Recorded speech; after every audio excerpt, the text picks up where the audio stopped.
रात के लगभग 2 बजे थे। घने कोहरे ने पूरी सड़क को निगल लिया था। बारिश अभी अभी रुकी थी और काली सड़क पर पानी चमक रहा था। दूर जंगल के किनारे एक टूटी हुई एसयूवी खड़ी थी। उसकी हेडलाइट्स टिमटिमा रही थीं, जैसे कभी भी बंद हो जाएंगी। एसयूवी के पास एक आदमी खून से लथपथ हालत में जमीन पर रेंग रहा था। उसके कपड़े फटे हुए थे, पीठ पर गहरे पंजों के निशान थे और उसका आधा चेहरा खून से ढका हुआ था। वह दर्द में कराहते हुए सड़क पर आगे बढ़ रहा था। उसकी आंखों में ऐसा डर था जैसे उसने नरक देख लिया हो। वह बार बार कांपती आवाज में सिर्फ एक शब्द बोल रहा था, डियर, वो इंसान नहीं है। अचानक जंगल के अंदर से भारी कदमों की आवाज आने लगी।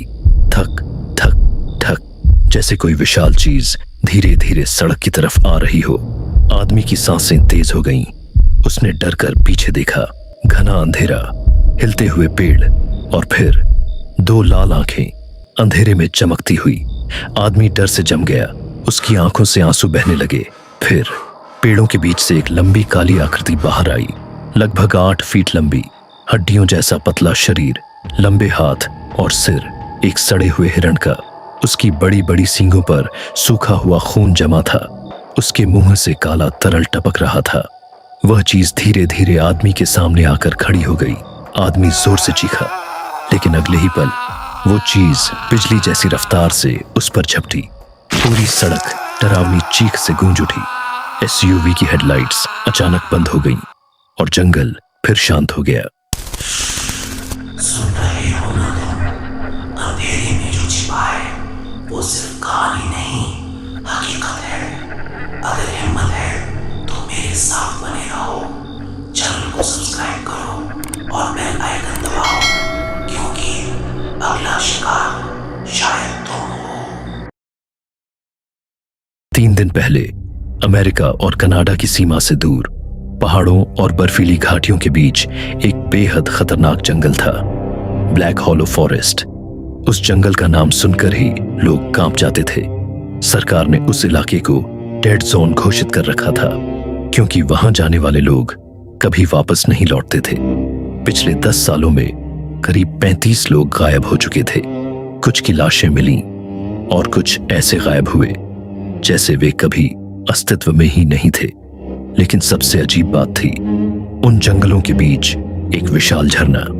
लोग कहते थे उस झरने के नीचे जमीन से कच्चा तेल निकलता है, और आज के समय में जहां पूरी दुनिया में तेल की कीमत आसमान छू रही थी, वह जगह अरबों की दौलत बन सकती थी। लेकिन वहां जाने की हिम्मत कोई नहीं करता था, क्योंकि जंगल में कुछ था, कुछ ऐसा जो इंसान नहीं था। एक पुराने बार के अंदर तेज रॉक म्यूजिक बज रहा था। बार में बैठे लोग शराब पी रहे थे, लेकिन कमरे के कोने में बैठे 4 लोगों का ध्यान सिर्फ एक चीज पर था, पैसा। टेबल पर ब्लैक हॉलो फॉरेस्ट का नक्शा फैला हुआ था। चारों के चेहरे गंभीर थे। उनके नाम थे रायन, लूकस, मार्था और ईथन। रायन इस पूरे प्लान का लीडर था, लालची, चालाक और पैसों के लिए कुछ भी करने वाला। लूकस पहले मैकेनिक था, उसे ऑयल एक्सट्रैक्शन मशीन्स की अच्छी जानकारी थी। मार्था तेज दिमाग वाली लड़की थी, वह जीपीएस और ट्रैकिंग सिस्टम्स संभालती थी। और ईथन बाकी तीनों से अलग था, उसे शुरुआत से ही इस प्लान पर भरोसा नहीं था। रायन ने नक्शे पर उंगली रखते हुए कहा, यही है वाटरफॉल। अगर रिपोर्ट सही हैं तो वहां इतना ऑयल है कि हमें जिंदगी भर काम नहीं करना पड़ेगा। लुकास मुस्कुराया। बस वहां तक जिंदा पहुंच जाना चाहिए। तीनों हंस पड़े, लेकिन ईथन चुप था। उसने धीरे से पूछा, अगर वहां जाने वाले लोग सच में गायब हुए हैं तो? रायन ने शराब का घूंट लिया। घोस्ट स्टोरीज लोग डराने के लिए ऐसी बातें बनाते हैं। मार्था ने भी सिर हिलाया। सरकार चाहती है कि कोई वहां ना जाए, ताकि ऑयल सिर्फ उनके पास रहे। ईथन अब भी अनईजी महसूस कर रहा था। उसे पता नहीं क्यों, लेकिन उसके मन में अजीब डर बैठ चुका था। उसी समय बार का बूढ़ा मालिक उनकी टेबल के पास आकर रुक गया। उसका चेहरा पीला था, आंखों में डर साफ दिखाई दे रहा था।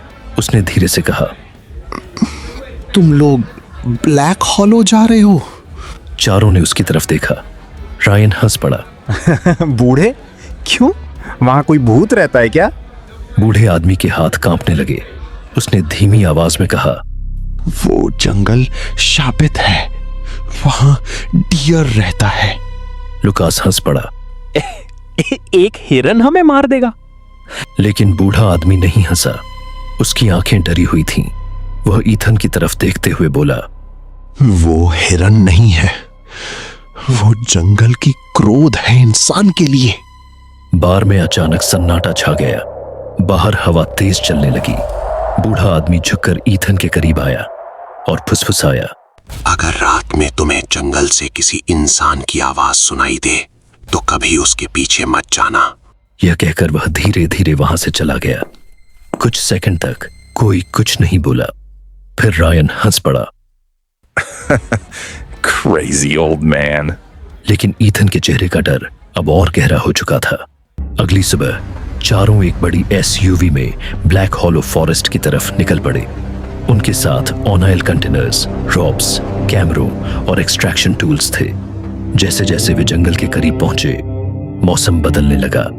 आसमान धीरे धीरे काला हो गया। ठंडी हवा चलने लगी और सड़क के दोनों तरफ खड़े पेड़ अजीब तरह से मुड़े हुए दिखाई देने लगे। ऐसा लग रहा था जैसे वे इंसानों की तरह झुककर उन्हें देख रहे हों। कुछ देर बाद उन्हें सड़क के किनारे एक जंग लगा बोर्ड दिखाई दिया। Warning, black hollow, forest no entry. उस बोर्ड पर पुराने खून जैसे गहरे लाल निशान बने हुए थे। एसयूवी धीरे धीरे जंगल के अंदर चली गई और उसी पल उनके जीपीएस सिग्नल्स गायब हो गए।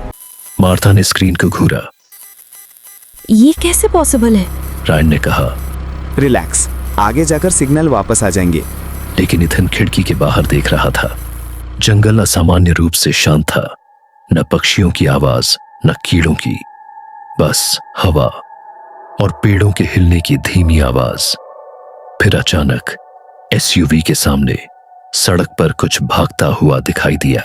रायन ने तुरंत ब्रेक लगाया। एसयूवी जोर से रुक गई। सभी डरकर आगे झुक गए। कुछ सेकंड तक सन्नाटा रहा। फिर ईथन ने धीरे से विंडशील्ड की तरफ देखा। सड़क के बीचों बीच एक हिरण खड़ा था, लेकिन वह सामान्य हिरण नहीं था। उसका शरीर बेहद दुबला था, आंखें पूरी काली थीं और उसका सिर अजीब तरह से टेढ़ा था। वह बिल्कुल हिल नहीं रहा था, बस उन्हें घूर रहा था। एसयूवी के अंदर अचानक ठंड बढ़ गई। लूकस ने नर्वस होकर कहा, ड्राइव। रायन ने धीरे धीरे एक्सेलरेटर दबाया, लेकिन जैसे ही एसयूवी आगे बढ़ी, वह हिरण अचानक जंगल में भाग गया और उसी पल जंगल के अंदर कहीं दूर से एक डरावनी आवाज गूंजी। चारों जम गए। वह आवाज किसी जानवर की नहीं लग रही थी। वह कुछ और था, कुछ भूखा। जंगल के अंदर गूंजने वाली वह डरावनी आवाज कुछ सेकंड तक हवा में तैरती रही। एसयूवी के अंदर बैठे चारों लोग बिल्कुल चुप थे। रायन ने मजबूरी में हंसने की कोशिश की। शायद कोई जंगली जानवर होगा। लेकिन उसकी आवाज में भी डर साफ था। इथन अब भी खिड़की से बाहर देख रहा था।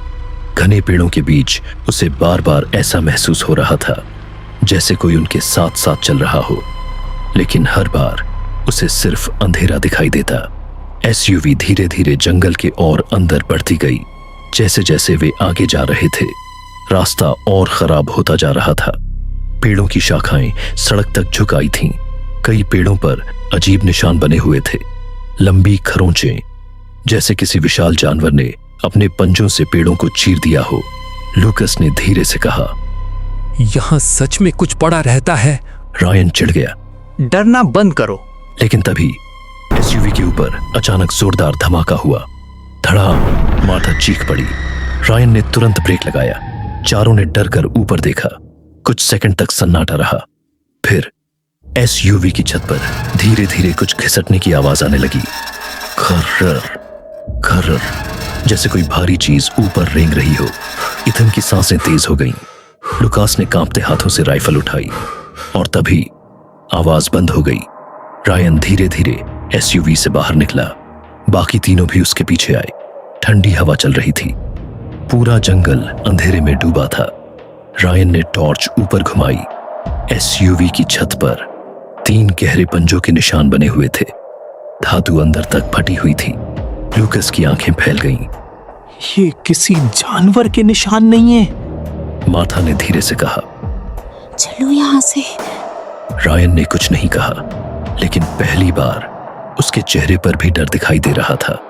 करीब 1 घंटे बाद उन्हें आखिरकार पानी गिरने की आवाज सुनाई दी। झरना पास था। चारों तेजी से आगे बढ़े और फिर पेड़ों के बीच से निकलते ही वे उस जगह पहुंच गए। सामने एक विशाल वाटरफॉल था, इतना बड़ा कि उसकी आवाज पूरे जंगल में गूंज रही थी। लेकिन सबसे डरावनी चीज थी उस पानी का रंग। वह पूरी तरह काला था, जैसे पानी नहीं, तेल बह रहा हो। तेज बदबू हवा में फैली हुई थी। झरने के नीचे की मिट्टी चिपचिपी काली परत से ढकी हुई थी। रायन की आंखें चमक उठीं। ओह शिट, हम सच में अमीर बनने वाले हैं। लूकस तुरंत कंटेनर्स निकालने लगा। मार्था जीपीएस और कैमरा सेट करने लगी, लेकिन ईथन का ध्यान कहीं और था। झरने के पास कीचड़ में उसे कुछ निशान दिखाई दिए। वह धीरे धीरे उनके करीब गया और उसका गला सूख गया। वह विशाल खुरों के निशान थे, हिरण जैसे, लेकिन इंसान के पैर जितने बड़े। और सबसे अजीब बात, वे निशान वाटरफॉल के अंदर से बाहर आए थे, जैसे कोई चीज पानी के अंदर रहती हो। ईथन पीछे हट गया। गाइस, बाकी तीनों उसकी तरफ आए। उसने कांपते हाथ से निशानों की तरफ इशारा किया। कुछ सेकंड तक सभी चुप रहे। लूकस ने नर्वस होकर कहा, ये सामान्य नहीं है। रायन ने खुद को शांत दिखाने की कोशिश की, कोई म्यूटेंट जानवर होगा। लेकिन उसी पल जंगल के अंदर कहीं दूर से फिर वही आवाज आई। इस बार बहुत ज्यादा करीब से। चारों डरकर आवाज की तरफ देखने लगे। पेड़ों के बीच घना अंधेरा था और फिर कुछ हिला। बस 1 सेकंड के लिए। एक लंबी काली आकृति, 2 लाल आंखें, और फिर वह गायब हो गई। मार्था डर कर पीछे हट गई। हम यहाँ नहीं रुक सकते। लेकिन रायन चिल्लाया, हम इतनी दूर आए हैं, ऑयल भरो। उसकी लालच अब भी डर से बड़ी थी। शाम होते होते उन्होंने कई कंटेनर्स ओनियल से भर लिए थे। आसमान पूरी तरह काला हो चुका था। जंगल में अजीब ठंड फैलने लगी। चारों ने वाटरफॉल के पास ही कैंप लगा लिया। एक छोटी आग जल रही थी, लेकिन उस आग की रोशनी भी अंधेरे को काट नहीं पा रही थी। ऐसा लग रहा था जंगल रोशनी को निगल रहा हो। रायन नक्शा देख रहा था। लूकस टूल्स ठीक कर रहा था। मार्था चुप बैठी थी और ईथन बार बार जंगल की तरफ देख रहा था। उसे लगातार महसूस हो रहा था कोई उन्हें देख रहा है। फिर अचानक उसे पेड़ों के बीच कुछ दिखाई दिया। एक आदमी बहुत दूर खड़ा। वह बिल्कुल हिल नहीं रहा था, बस उन्हें घूर रहा था। ईथन तुरंत खड़ा हो गया। वहां कोई है। बाकी तीनों ने टॉर्च उस दिशा में घुमाई, लेकिन वहां कुछ नहीं था, सिर्फ पेड़। रायन झुंझला गया। तुम्हें भ्रम हो रहा है। लेकिन ईथन जानता था उसने कुछ देखा था। रात और गहरी हो गई। हवा में अजीब फुसफुसाहटें सुनाई देने लगी, जैसे बहुत सारे लोग धीरे धीरे कुछ बोल रहे हों। मार्था डर कर बोली, क्या तुम लोगों को भी आवाजें सुनाई दे रही है? लूकास ने सिर हिलाया। रायन चुप था। तभी जंगल के अंदर से किसी औरत के रोने की आवाज आई, बहुत धीमी लेकिन साफ। बचाओ प्लीज। चारों जम गए। आवाज फिर आई, मुझे बचाओ। ईथन का चेहरा पीला पड़ गया। उसे बार वाले बूढ़े आदमी की बात याद आ गई। अगर रात में तुम्हें जंगल से किसी इंसान की आवाज सुनाई दे तो कभी उसके पीछे मत जाना। लेकिन लूकस धीरे धीरे उठ खड़ा हुआ। रायन ने पूछा, कहाँ जा रहे हो? लूकस ने टॉर्च उठाई। कोई मुसीबत में है। ईथन तुरंत चिल्लाया, नहीं। लेकिन लूकस ने उसकी बात नहीं सुनी। वह अकेला जंगल की तरफ बढ़ गया। उसकी टॉर्च की रोशनी धीरे धीरे अंधेरे में गायब हो गई। बाकी तीनों चुप बैठे रहे। कुछ मिनट बीत गए। फिर अचानक जंगल पूरी तरह शांत हो गया और अगले ही सेकंड एक भयानक चीख गूंजी। लूकस की चीख। मार्था डर कर रोने लगी। रायन तुरंत राइफल लेकर खड़ा हुआ। ईथन के हाथ कांप रहे थे। फिर चीख अचानक बंद हो गई। पूरा जंगल फिर शांत हो गया। सिर्फ वाटरफॉल की आवाज बची थी। कुछ सेकंड बाद पेड़ों के बीच से धीरे धीरे कुछ बाहर आया। वह लुकास था, लेकिन कुछ गलत था। उसका शरीर अजीब तरह से मुड़ा हुआ था, उसकी गर्दन टेढ़ी थी और उसका चेहरा खून से भरा हुआ था। वह धीरे धीरे उनकी तरफ चल रहा था। मार्था रो पड़ी। लूपस, लेकिन जैसे ही वह कैंप की रोशनी में आया, तीनों की सांस रुक गई। लूकस की आंखें नहीं थीं, उनकी जगह सिर्फ काले गड्ढे थे और उसकी पीठ पूरी तरह फटी हुई थी। फिर उसका शरीर अचानक जमीन पर गिर पड़ा।